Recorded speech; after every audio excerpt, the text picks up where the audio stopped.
Assalamualaikum warahmatullahi wabarakatuh. Anak-anak yang berbahagia, bagaimana kabarnya hari ini? Ibu doakan semoga anak-anak ibu selalu dalam keadaan sehat dan dilindungi oleh Allah Subhanahu wa Ta'ala.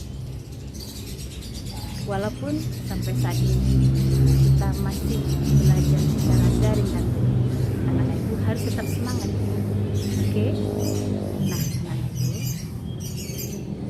sebelum memulai pelajaran, marilah kita berdoa terlebih dahulu. Bismillahirrahmanirrahim. Rabbi zidni ilma warzuqni fahma. Rabbi shrah li sadri wa yassir li amri wahlul 'uqdatam min lisani yafqahu qawli.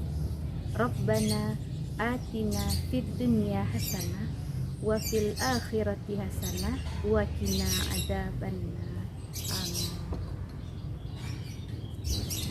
Mudah-mudahan dengan mengawali dengan doa, Allah akan bukakan hati dan pikiran kita untuk menerima ilmu pada hari ini.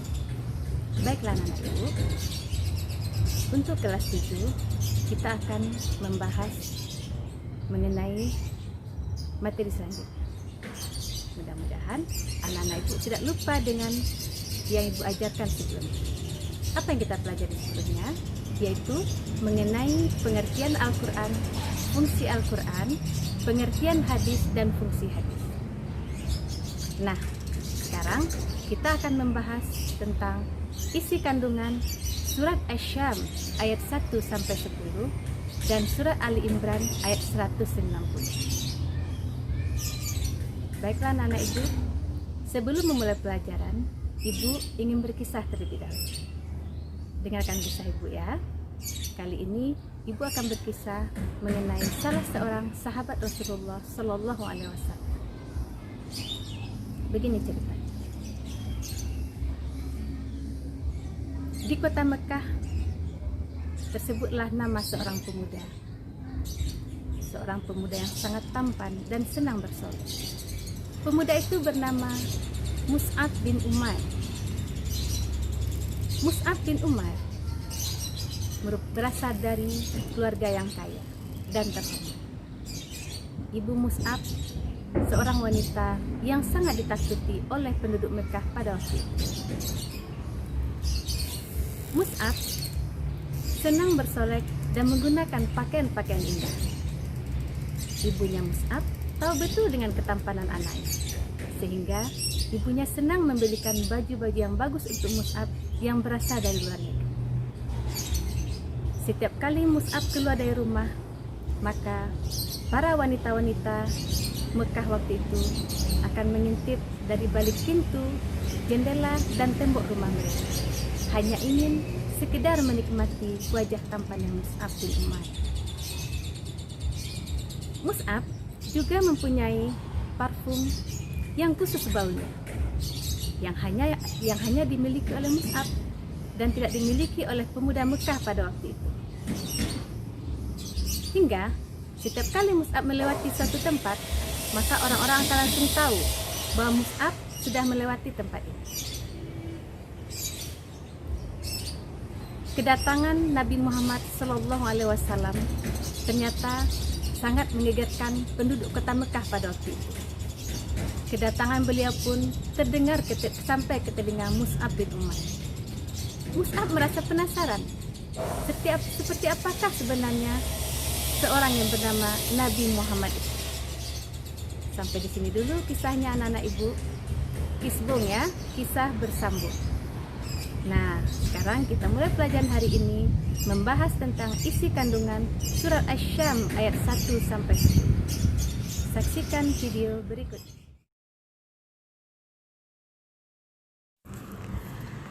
Sebelum kita membahas isi kandungan, marilah kita baca ayat beserta arti terlebih dahulu. Surat Asy-Syam ayat 1-10. A'udzu billahi minasyaitonir rajim. Bismillahirrahmanirrahim. Wasyamsi waduhaha. Demi matahari dan sinarnya pada pagi hari.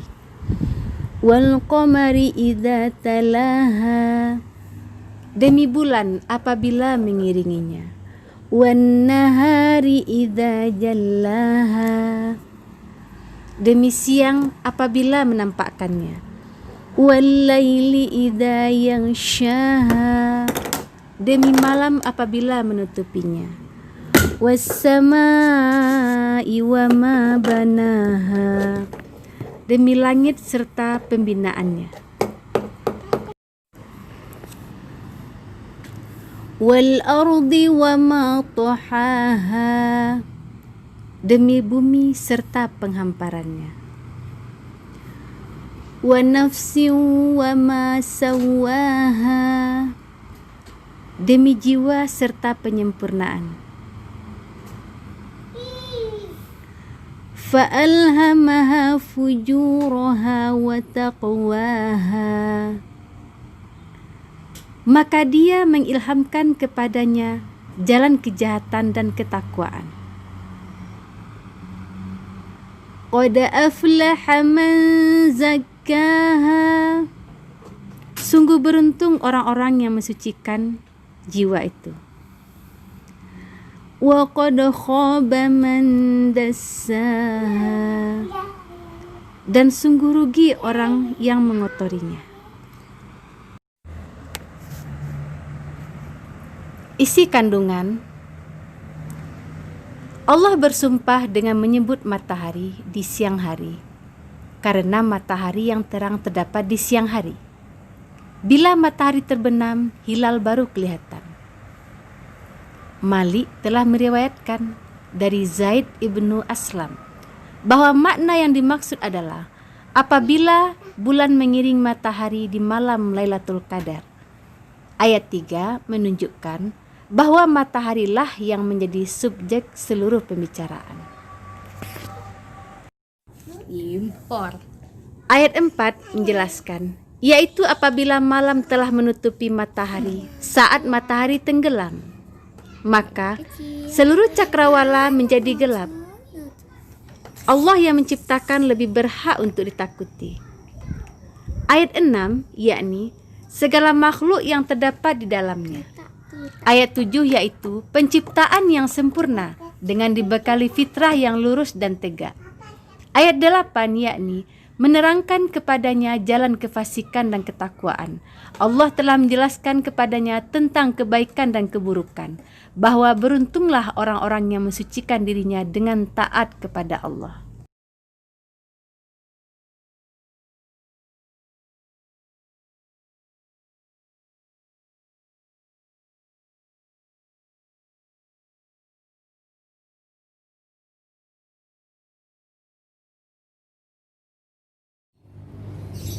Alhamdulillahirrahmanirrahim.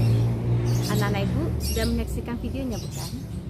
Mudah-mudahan anak-anak ibu paham dengan apa yang telah ibu sampaikan. Ikhlaslah dalam menuntut, karena ilmu itu bagaikan cahaya.